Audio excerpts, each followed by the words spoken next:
नमस्कार, स्वागत है आपका इंडिया न्यूज 28 में। ये बात करते हैं मध्य प्रदेश की कुछ खास खबरों की। विदिशा के मानोरा पवित्र तीर्थ धाम के पुजारी जी से खास बातचीत। भव्य मेले साहिब पवित्र तीर्थ स्थल मानोरा धाम के बारे में हमारे संवाददाता से हुई बातचीत। आइए जानते हैं क्या कहा स्थानीय पुजारी पंडित रामकृष्ण वैष्णव ने।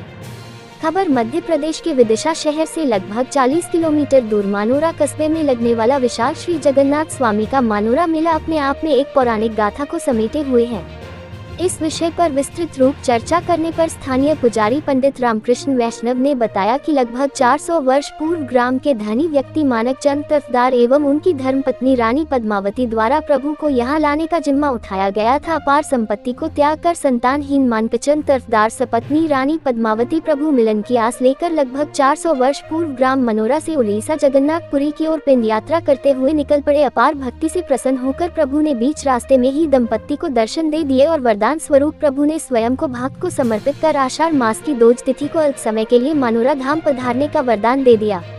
आषाढ़ मास की दोज तिथि को लगने वाले इस भव्य मेले में दोज तिथि के शुभ अवसर पर जगन्नाथपुरी उड़ीसा से सृष्टि के पालनहार प्रभु जगन्नाथ अपने भाई बलराम बहन सुभद्रा सहित इस विशेष दिन यहां आते हैं और रथ पर विराजित होकर नगर भ्रमण करते हैं और साथ ही अपने अनन्य भक्तों को दर्शन देकर पुण्य लाभ देते हैं। बासोदा विधानसभा से संवाददाता रवि रघुवंशी की रिपोर्ट। गुरुजी, आपका शुभ नाम? रामकृष्ण वैष्णव। रामकृष्ण वैष्णव जी।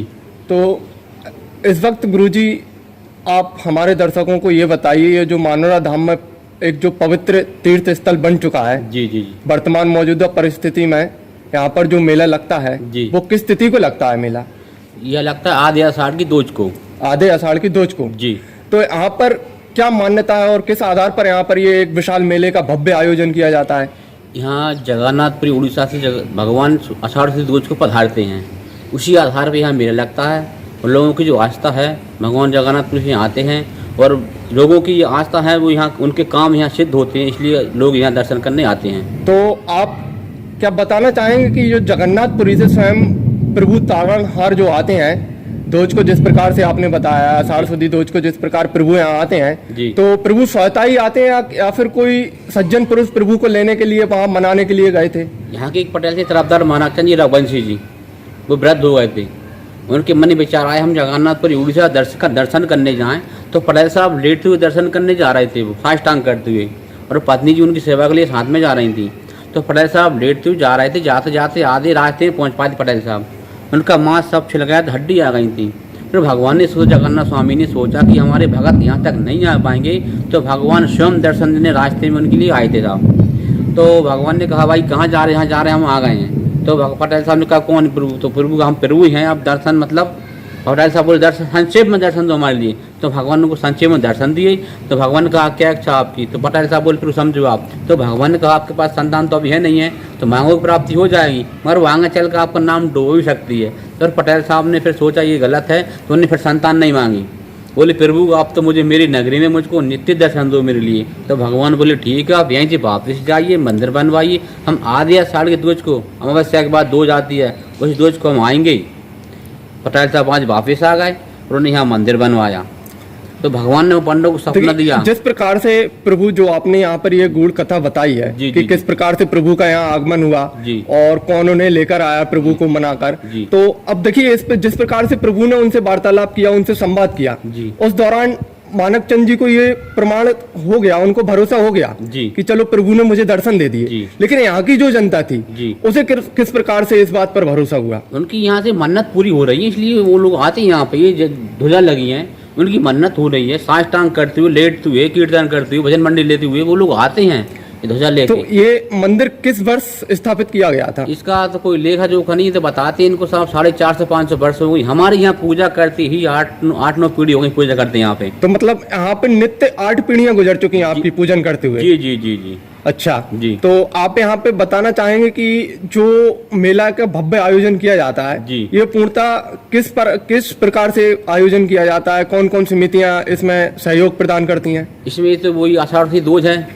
और ऐसे अपनी सौमंती पड़ती है और सौमंती है, संक्रांति है, ये मेले लगते हैं, छोटे छोटे मेले लगते हैं 2 तिथियों में।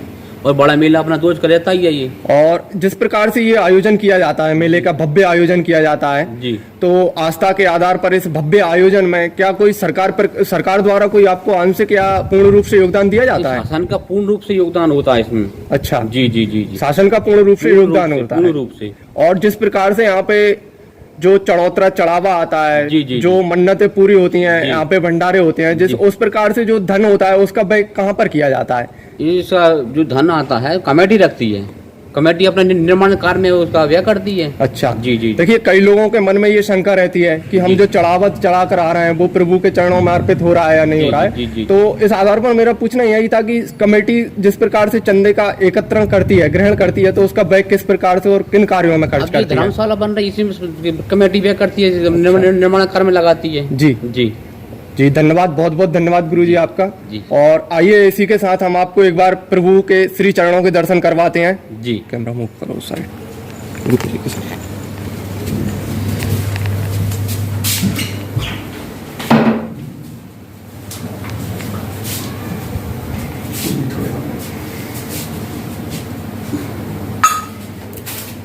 और इस वक्त आप देख सकते हैं यहाँ पर प्रभु की बहुत ही मनमोहक झलक आप देख सकते हैं, जहां पे प्रभु अपने भाई बहन के साथ विराजमान है। तो इस प्रकार प्रभु की ये जो महिमा झलक आप देख रहे हैं ये बहुत ही अत्यंत मनमोहक है। तो गुरुजी आप बताना चाहेंगे कि जैसे दोज के दिन ये जो मेले का आयोजन किया जाता है तो प्रभु यहाँ से आवागमन किस ओर करते हैं? मंदिर भगवान ठाकुर जी आते हैं, तो भगवान रात में विराजमान होते हुए गाँव में भ्रमण करते हैं भगवान। अच्छा जी, तो पूरे ग्राम में भ्रमण किया जाता है? पूरे ग्राम भ्रमण करते हैं। एक हनुमान जी का मंदिर है तो भगवान वहाँ पे जाके 24 घंटा विश्राम करते हैं।